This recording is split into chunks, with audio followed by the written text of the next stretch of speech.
तसं तर माझ्या माहेरी काळीवच्याच लाह्या असतात आणि माझ्यापर्यंत पण वेळेवर पोहोचते काळीव, पण या वर्षी काळीव माझ्यापर्यंत पोहोचलीच नाही। ही काळीव जो प्रकार आहे तो ज्वारीच्या पिकासोबतच येतो, ज्वारीमध्येच उगवते ती।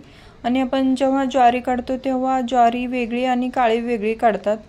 तर यावर्षी आमच्या माहेरी काय म्हणजे ज्वारीचं पीक काढलेलंच नाही, त्यामुळे काय काळीव भेटली नाही मला ह्या वेळेस।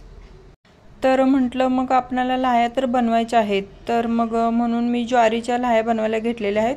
त्यासाठी मी एक वाटी ज्वारी घेतलेली आहे, घरगुती ज्वारी आहे, मोठे मोठे टपोरे दाणे आहेत।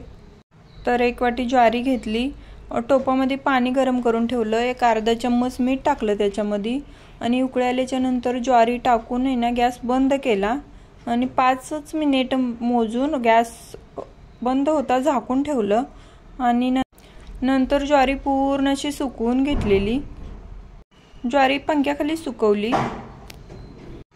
कढईला चांगलं गरम केलं आणि त्याच्यामध्ये थोडी थोडी ज्वारी टाकून घेतली आणि थोडा वेळ आहे ना कॉटनच्या कपड्याने हलवत राहायचं, म्हणजे काय होतं की कॉटनचा कपडा असल्यामुळे ज्वारी कढईतून व्यवस्थित फिरते आणि पूर्ण ज्वारी गरम होते।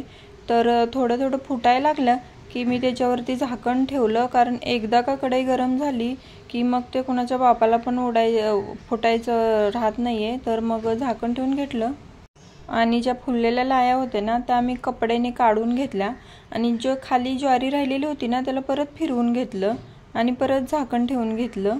झाकणानं पण खूप उडत होते म्हणून मी काय केलं, कपडाच वरती टाकला आणि कपड्याने फिरवत राहिले। तर तुम्ही बघू शकता एक मोठी वाटी भरून होतं, त्याच्यातून एवढंसं थोडीशी ज्वारी काळी करपलेली निघालेली आहे आणि एवढं सगळं आपल्या लाह्या तयार झालेल्या आहेत, म्हणजे आपल्या ज्वारीचं नुकसान नाही झालेलं, पुरेपूर आपल्याला लाह्या भेटलेल्या आहेत। आणि हा नागपंचमीच्या दिवशी उपवासाला म्हणजे पाहिजेतच ह्या लाह्या, त्याच्यामुळं तुम्ही एकदा ज्वारीच्या लाह्या माझ्या पद्धतीने नक्की ट्राय करून बघा। पांढऱ्या शुभ्र दुधासारख्या लाह्या आहेत।